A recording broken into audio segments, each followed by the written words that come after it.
दोस्तों, धरती पे जन्म लेने वाला हर इंसान ईश्वर पर विश्वास रखता है, लेकिन हर व्यक्ति का भक्ति करने का तरीका अलग अलग होता है। हर कोई अपनी तरह से अपने प्रभु को प्रसन्न करने का प्रयास करते रहता है। भगवान श्री कृष्ण ने भगवत गीता में खुद अपने 4 प्रकार के भक्तों के बारे में अर्जुन को बतलाते हैं। फ्रेंड्स, योग, ध्यान, ज्ञान, तंत्र, विद्या और कर्म के अलावा भक्ति से भी मनुष्य मुक्ति का मार्ग प्राप्त करता है। आइए आपको बतलाते हैं भगवत गीता के अनुसार 4 प्रकार के भक्तों के बारे में, जिसके बारे में भगवान श्री कृष्ण स्वयं बतलाए थे। पहला भक्त है अर्थार्थी भक्त। इस प्रकार के भक्तों को अपने सुख सुविधा, धन संपत्ति, वैभव आदि की इच्छा हो जाती है। इस प्रकार के भक्त भौतिक वस्तु की कामना की इच्छा मन में रखकर भगवान भक्ति करते हैं। वे ये सब प्राप्त करना चाहते हैं, पर किसी और से नहीं बल्कि भगवान की भक्ति करके। उनका यह मानना होता है कि इस जीवन में भगवान के अलावा कोई और दूसरा उनकी ये इच्छा पूर्ण नहीं कर सकता। इन बातों को ध्यान में रखते हुए वे मनुष्य अपनी कामनाओं को ध्यान में रखकर भगवान के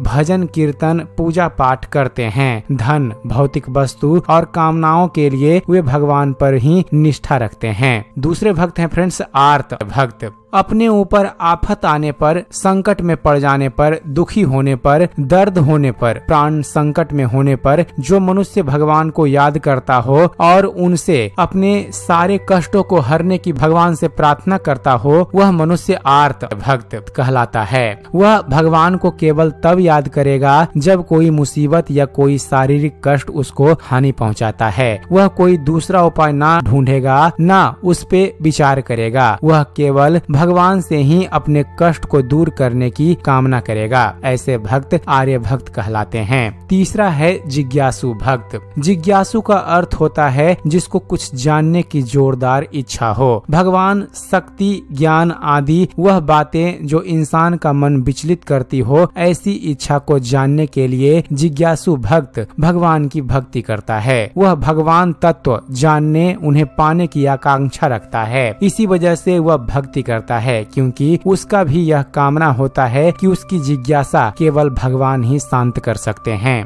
और चौथा है ज्ञानी भक्त। दोस्तों, जिज्ञासु, आर्त और अर्थार्थी ये वह भक्त होते हैं जिनकी भक्ति किसी इच्छा को लेकर होती है, लेकिन ज्ञानी भक्त इन सब से अलग होते हैं, क्योंकि उनकी भक्ति में कोई इच्छा नहीं होती। भगवान खुद ज्ञानी को अपनी आत्मा कहते हैं। भगवान ज्ञानी भक्त के साथ सदैव रहते हैं। ज्ञानी निष्काम भाव से भगवान की भक्ति करता है। अपने काम, अपनी इच्छा, वह यह सब खुद अपनी मेहनत से प्राप्त करता है। कभी भौतिक वस्तु की कामना भगवान से नहीं करता। अब सवाल यह उठता है कि सच्चा एवं सर्वश्रेष्ठ भक्त कौन है? तो दोस्तों, सच्चा सर्वश्रेष्ठ भक्त, इसके बारे में कहना बहुत कठिन है, क्योंकि भक्ति वो समुद्र है फ्रेंड्स जिसकी कोई गहराई नहीं है। सच्ची भक्ति सच्ची लगन और सच्ची निष्ठा के साथ होती है। एक सच्चा भक्त अपने भगवान से कोई मांग नहीं करता, क्योंकि उसको सिर्फ प्रभु भक्ति चाहिए। वह उसमें ही मग्न रहता है, उसमें ही उसको खुशी मिलती है। वह यह बात अच्छे से जानता है कि उसके प्रभु को उसके बारे में सब मालूम है और वह उसका ख्याल रख लेंगे। उसने अपने मन में भले ही अपने भगवान को 1000 बार देखा हो, लेकिन उसमें भी एक लालसा होती है कि उसके नेत्र एक बार अपने प्रभु को साक्षात देख ले। तो दोस्तों, यह थी जानकारी भगवत गीता के अनुसार कि भक्त कितने प्रकार के होते हैं इसके बारे में। उम्मीद करते हैं फ्रेंड्स आप सभी को हमारा यह वीडियो पसंद आया होगा। वीडियो पसंद आया हो तो वीडियो को लाइक और शेयर करना मत भूलिएगा। और दोस्तों, ऐसे ही ज्ञानवर्धक वीडियो देखते रहने के लिए आप हमारे इस चैनल ज्ञान मंथन को सब्सक्राइब जरूर कीजिएगा। आप हमारे इस चैनल को सब्सक्राइब कीजिए और देखते रहिए, जानते रहिए। धन्यवाद। जय हिंद।